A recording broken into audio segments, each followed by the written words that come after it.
I was born in Toronto, Ontario, and but I have lived in many places in Canada because my husband was in the military, so we've lived everywhere from Vancouver to the East Coast and spent a lot of time in the North.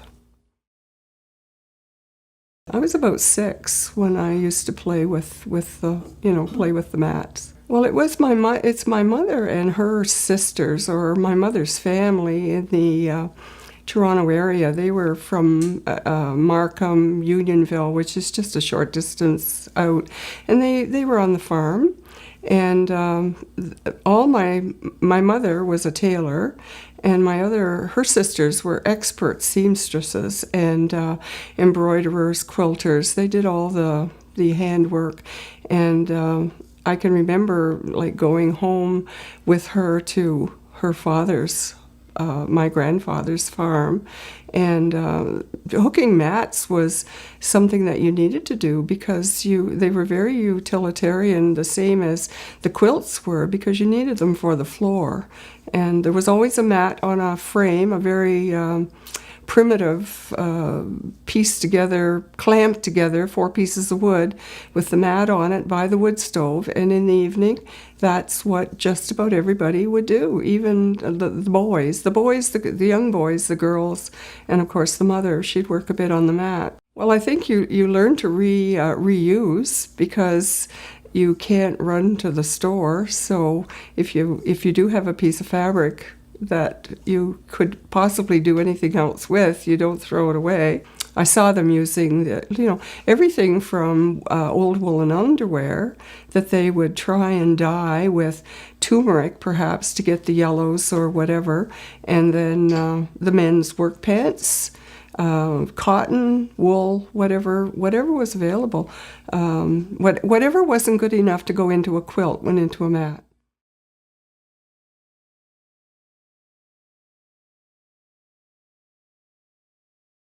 Out on my walks with the dog, I kept coming across these pieces of found metal, and I'd look at it and I think, well, I don't know if I can do something. And by found metal, I mean things as big as a heat shield off a car, which is quite huge. So I'm quite a sight sometimes, going down the road with the dog in one hand and the piece of whatever in the other. And I found one that was, it looked like a very open, blooming peony. And I thought, well, that would be neat. You could hook some pieces and put them down in that and make a flower out of it, And so I did that for a while.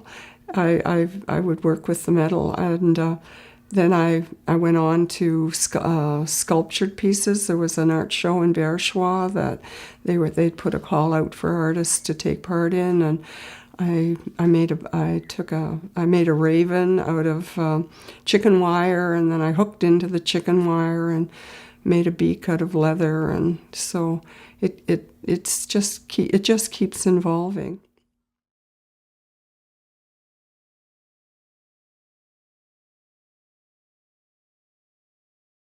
One of the things that I've really worked very hard at is to have rug hooking accepted as an art medium, and that's a little difficult sometimes because it's seen as a lady's craft, or to get it to cross over into the art world.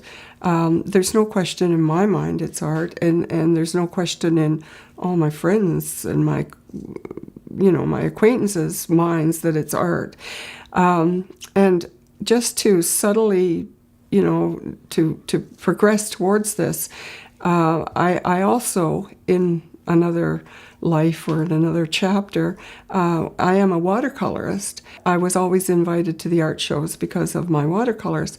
And then I thought, okay, I'm going to start putting in pieces of rug hooking. And for instance, the Moncton Gallery in downtown Moncton, they put out a call for a juried show every year. And I've been successful the last 3 years in getting a piece. We're beginning to get the mindset change that rug hooking is art, not craft. I think the past does influence the present, or the present, because we get ideas. It influences me because I look at the old mats and I see the creativity or the ideas and the designs and that they used, and there's always ways of bringing that forward in your own way. Michelle Miccarelli is an artist, rug hooker who lives in the United States, comes to Canada and does workshops. I did a very short workshop with her 2 days last summer. I started this piece. It was going to be an Art Deco piece. And I didn't do very much on it. Then I had the opportunity this May to go back with Michelle for a full week in Halifax.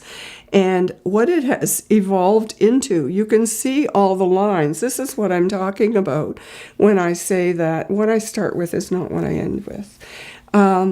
So I kept thinking, Michelle's class was water, water everywhere. And I wanted to finish this with Michelle, and yet it didn't really fit her class. And I'm not saying that I made it to fit her class, but I got thinking, water, water everywhere. I'm an Aquarius. What am I doing? This is what I want to do. So we started, this all changed. So this developed into this. This is the Aquarius constellation. The little round spots that I've put in.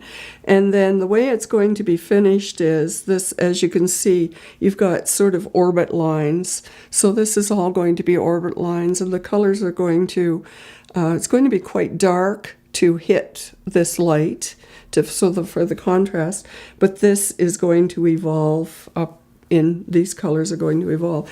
And and this is the crochet line like I was telling you about, you can see that if you fold that back, that is what you're going to see when it's on the wall. And I'm on my way now with this. I have to, this piece I can't take to a hook-in. I can't take to my friend's house to work on because I have to concentrate. The older mats tell the story, I think, of the women who made them. You can see their ingenuity. You can see their thriftiness, or their making things do, and which they had to do, which isn't negative at all. It's very positive.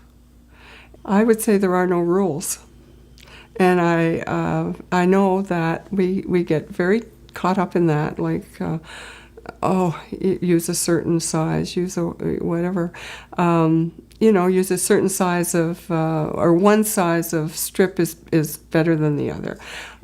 This hook is better than the other. Try them all, and just go for it, I guess.